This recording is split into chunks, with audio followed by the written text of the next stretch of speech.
mas eu quero falar de um assunto extremamente grave para que a sociedade acompanhe. Eu quero me referir à decisão do ministro Joaquim Barbosa com referência ao tratamento que é dado aos presos, os réus da ação penal 470.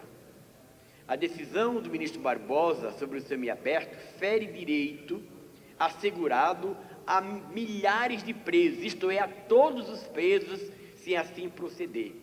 Se não, vejamos, senhor presidente, o ministro Joaquim Barbosa fez uma interpretação do Código Penal e da Lei de Execuções Penais que, na prática, cria um tratamento diferenciado e punitivo ao arrepio da lei para os réus da AP 470.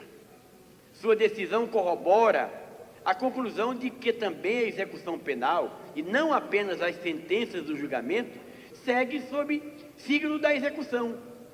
Um ponto fora da curva, entre aspas, como admitido verbalmente em plenário por um dos ministros do STF. A verdade negada por Barbosa: há décadas, a jurisprudência da justiça brasileira é de acatar o pedido de trabalho externo aos condenados em regime semiaberto, sem a necessidade do prévio cumprimento de um sexto de suas penas. O direito ao trabalho externo também é reconhecido pelo artigo 35 do Código Penal, parágrafo 2º, sem exigir o cumprimento mínimo de um sexto da pena. O trabalho externo é admissível, bem como a frequência a cursos supletivos profissionalizantes de instrução de segundo grau ou superior, é o que está neste artigo.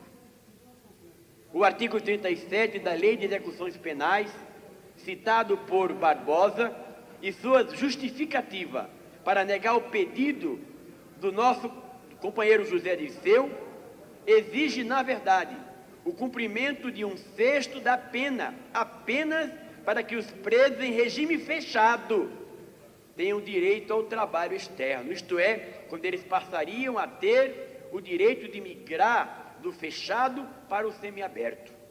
Em nenhum momento o artigo 37 aborda a temática do trabalho externo para os apenados do semiaberto, ou faz qualquer menção ao cumprimento de um mínimo de pena nestes casos.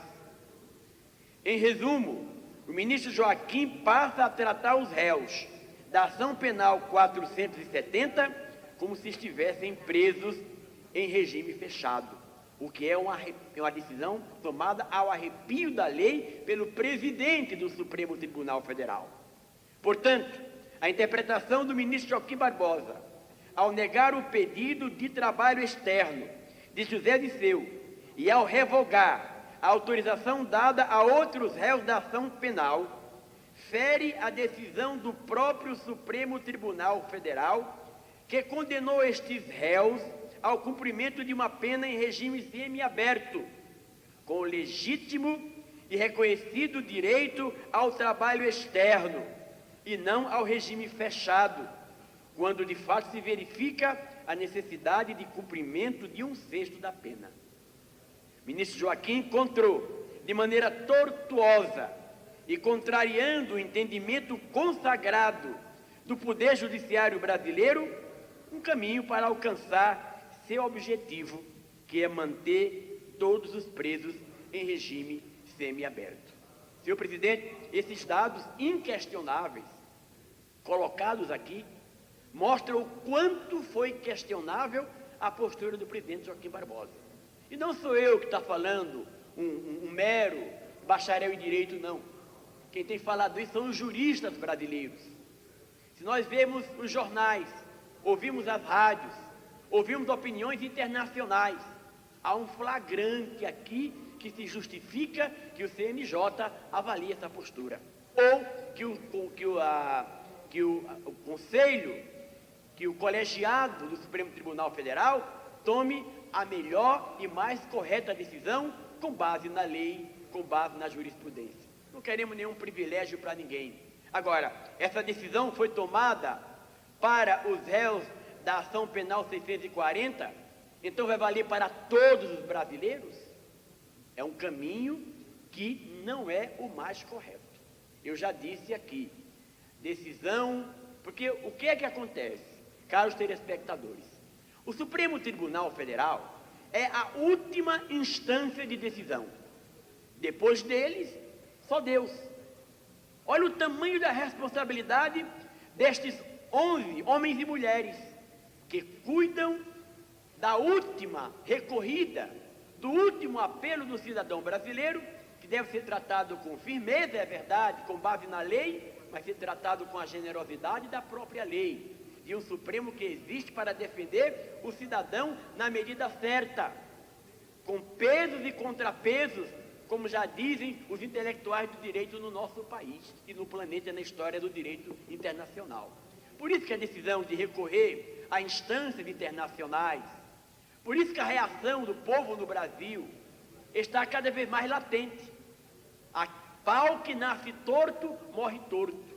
Esse julgamento começou torto, terminou torto, e por isso esta insatisfação. Eu espero que o colegiado do Supremo Tribunal Federal, CNJ ou qualquer instância, olhe com os devidos cuidados, porque senão nós vamos viver sob os auspícios da ditadura do Poder Judiciário. Chega de ditadura, muito menos de ódio ou de rancor. Quem está ali para cumprir o que determina a lei. Por isso que ministros estão questionando esta atitude. Não estamos aqui defendendo nenhum privilégio. Aliás, muito pelo contrário. Eu lamento a postura de alguns deputados que foram fazer a visita aos réus que estão presos e vieram com posturas desrespeitosas, faltando com a verdade, dizendo que eles tinham privilégios, coisa que os outros que lá foram disseram coisas completamente diferentes. Luiz Erundina, que não é do PT, Jean Willis, que não é do PT, e outros de outros partidos falaram do tratamento igual a esses que estão cumprindo uma pena questionável sob vários aspectos. E por que questionável?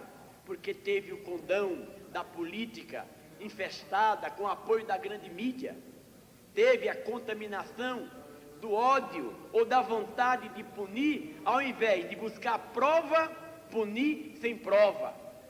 Por isso, senhor presidente, quero aqui, em nome do meu partido, em nome da bancada do Partido dos Trabalhadores, com esses argumentos jurídicos, questionar e fazer chegar a público a nossa opinião a esse respeito.